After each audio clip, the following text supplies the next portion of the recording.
So if you've watched the vlog before this goes up, you would have seen that me and Lily took my four-wheel drive, my 1996 I can't pronounce anything, Suzuki Sierra away for the weekend, for a straight day weekend, four-wheel driving in the sand. Be it that somehow like detailing cars has almost become like my thing I'm known for on Instagram and socials now, I figure I better go over what I do to really get, like after a big beach session, actually getting the salt off the car. Now, but I don't really care about this car, not like my Rexy here that's, you know, always waxed and super clean, and I don't drive it on some days because, you know, I want to keep it pristine. This one, like, you know, I don't really care about, but I don't want it to rust out. I just don't care if it looks good or not. So I'm going to go over basically doing this. One big tip: wear my little like shorts like that, because you're going to get super wet being underneath this car, and mainly under the fairings, whatever, because you've got to get all the sand out from underneath the body. I got bogged to the axles once or twice on this trip, so that means there's just been sand flicked up over absolutely every component underneath. So we'll jump into that, and first up we'll just be starting with a really simple rinse.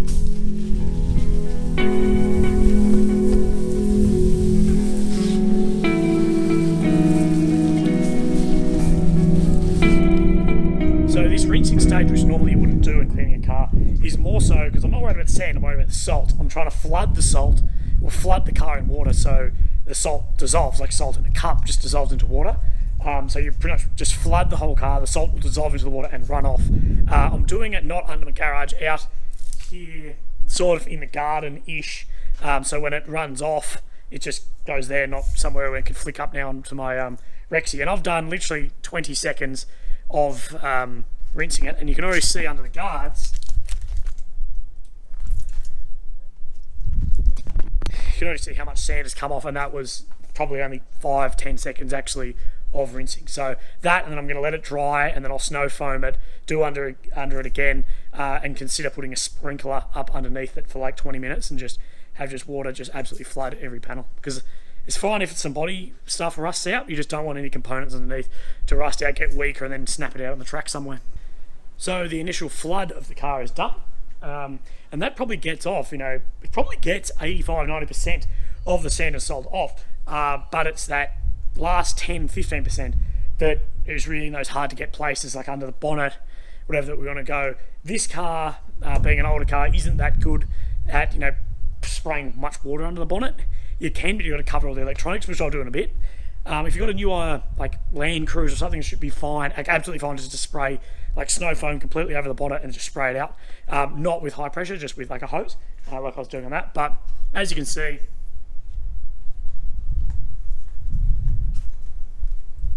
vehicle is completely flooded. Lots of sand has dropped down to the guards. Really important bits, you want to get like right up under these guards, like right under, as well as in the back here. You can see like sort of the top of the fuel tank, and all the suspension components, actually getting up under there and up under these large fairings, because they have almost like a lip on them, and even if you look, if I go under the lip, there's still a little bit under there. So we'll foam up all that, and we'll do that in a sec, using some more harsh brushes. I guess this car, I don't really care about the paint, I just want it to last, I don't care how it looks. So we'll really brush off that canopy, foam it up, and hopefully it should turn out pretty well.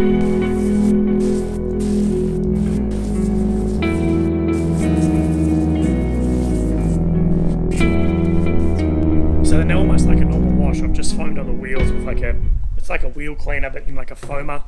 I'll leave that for a little bit, just to get the sort of the mud and everything off the sidewalls of the wheels. I'm not going to scrub them down like mine, because it's not brake dust, it's just mud, whatever, but that's a bit harder and sort of made for rims and tyres. So put that on, and then I'll pressure wash all that off, and then do everyone's favourite step, which is snow foam or foam the car.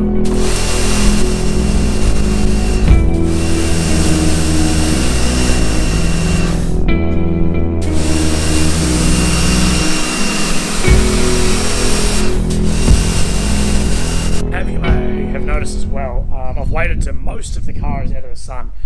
With Bowden's snow job snow foam, you can use it in the sun, but I'd prefer not to. So I've sort of waited till most of the sun's cleared off, mainly because the sun just dries onto the paint so much quicker. But I don't really care if it leaves spots on this car. But it is good to do semi-proper job if you can. I've just been watching telly anyway. So I'm just going to use an Auto Glim Bodywork shampoo that will scrub, once the snow foam's on, scrub this, just a little bit of it. We'll just scrub that into any panels we need, work on like the tonneau cover and any of the plastics, and then we'll spray that off, and then we'll actually use like a normal wash.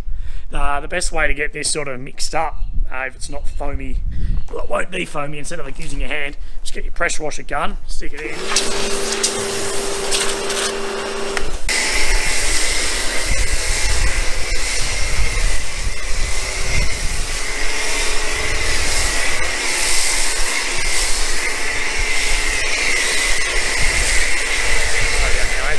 See, the car is awfully foamy, which is great.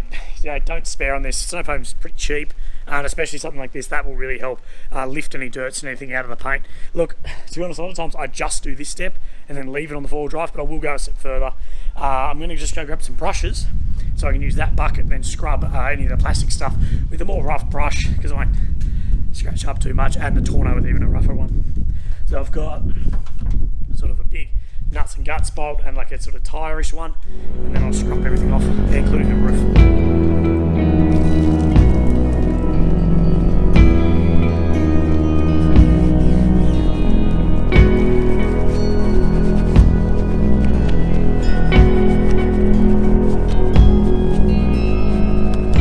So I finished all the plastics and the tyres and whatever, and now I'm just into getting all the snow foam off before it dries.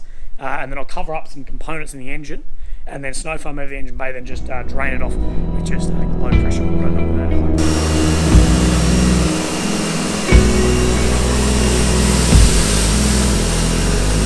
So the majority of the snow foam's off. I've got the bonnet open here. I'm going to cover up a few little things with some rags, mainly the battery, any battery terminals, as this car is a little bit of a mix-up of 10 different cars. This is a new engine in the car. Well, not, I shouldn't say new engine, not the original engine. It's got a dual battery kit, but it's only got one battery in it. There's like an on-off thing in here, which you would have seen if you watched the vlog before this. Go watch that. And just some shitty cabling. Being an older four-wheel drive, that's a bit of everything. So I'm going to snow foam straight over this once I cover up those things, and then rinse it with water, brush it to sort of agitate it up so it breaks off, and then get any of the salt or whatever flicked up under here, hopefully out as much as we can anyway.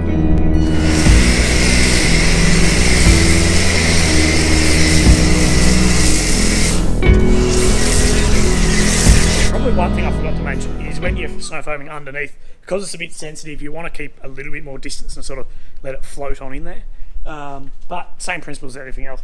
Let it sit for a couple of minutes, make sure your engine's cold. That's probably the main one, is this car's been out here for at least a couple of hours now, like you can easily touch it. There's no heat in it at all. Make sure it's cold because you just don't want it to sit on it. And then I've got water in a pressure bottle, like a low pressure squirter thing again, and a brush to agitate it up.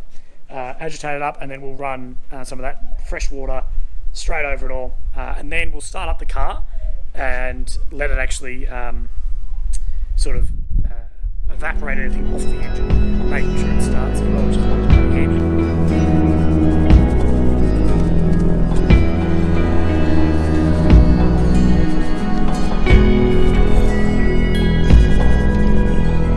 So one of the things which you do want to do as well is a car like mine where you can see the ground straight through it, and you can see the chassis and whatever, is actually reach right down in your engine and make sure with like whatever brush you're using to actually agitate stuff up in here, because there's a lot of salt and everything that's getting thrown up in it. So if you have to get a bit, foamy and whatever, but make sure you can reach down and get any components under here as well.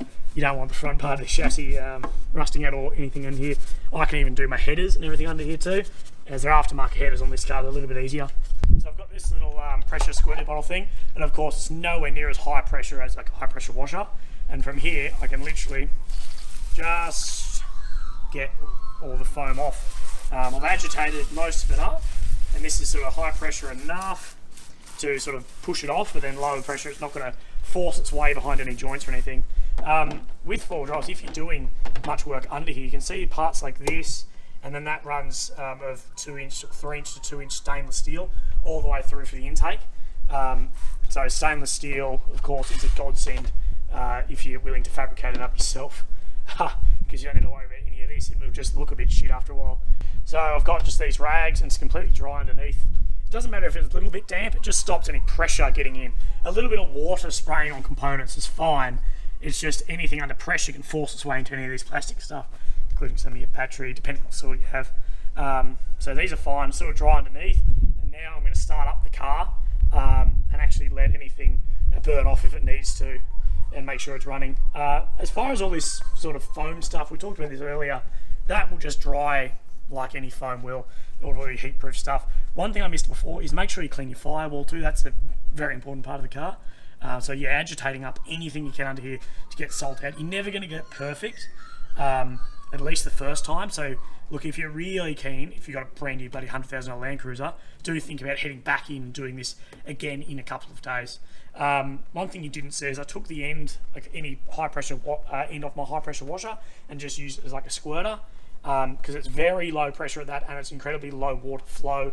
High pressure washers are normally 3 to 5 litres per minute, so it's really low amount of water and low pressure, just to really soak this out, because as we talked about before, we're trying to soak the salt out and not push it off. This will be the big test of if we've done it right or wrong. Perfect. Started, first kick, fine, brilliant. We're going to leave it on a little bit, let the engine heat up, get rid of any of the water, because there's still a lot dripping down into it. Let anything dissolve off it, burn off it, just evaporate out of the engine because it's warm. You might smell it a little bit, but that's fine. A lot of people are against foaming up the engine bay and cleaning it like I did. One, don't ever high pressure it, but my view on, and this is the way I had it explained to me, was if you've ever driven through a storm, if you're going 100 k's an hour, you're having 100 k an hour water come straight in to most components on that engine bay, or to a lot, or up off the tyres. So the way I've had it explained is, well, you have no problem driving through a storm, why would you have a problem doing what I just did? Of course, don't high pressure wash it, because that'd be like driving through a storm with your bonnet open. But doing that, what I've done, I figure can relieve a lot more issues than it would bring up. So the interior, that's a whole nother issue for a whole nother day. That car, as you could probably realise, I don't really care about getting in it with no, shoes on or sandy feet or anything. So the interior is a bit of a mess, but I do have really good carpet and then like rubber mats on top of that, like custom ones I got. So they should pull out, and a lot of it should come out with it, as well as I can unplug the bungs in the floor and pretty much just drain out the whole floor. So that will be another video coming as well. That car's still full of camping shit that's still, well, not full of it, still got some stuff in it that I need to pull out. I will be rinsing this car again. That's one of the big things I'll say is, as it dries, more salt will probably come to the surface or flow down. So I'll give it another high pressure, just a water rinse. It will probably tomorrow, once it's up the front of this shed. So the car sort of cycle through, because I use this one the most, and second most, and that the least. So it'll cycle through to the front, and then once it's there, it's a lot easier and more indoor to go and pull out all the stuff, get the carpets out, get it bungs out, and then give the interior a really good clean. But I really wanted to just get the suspension components and the engine done today, and all the underbody, because that is what is exposed to the most shit, as well as driving through a bit of salt water, which you do for fun. That's the most important, and then second priority can be the interior stuff, and we can get that done. And that'll be on this at some point as well. Tomorrow I'm out to, or today, whenever this is going to be released, Malala racetrack to go around in a Vert supercar, so that should be fun. So cheers, hope you enjoy. So I'm pretty impressed with how this is looking. A little bit of tyre shine stuff on as well. Black tyre shine makes your car look $1 million.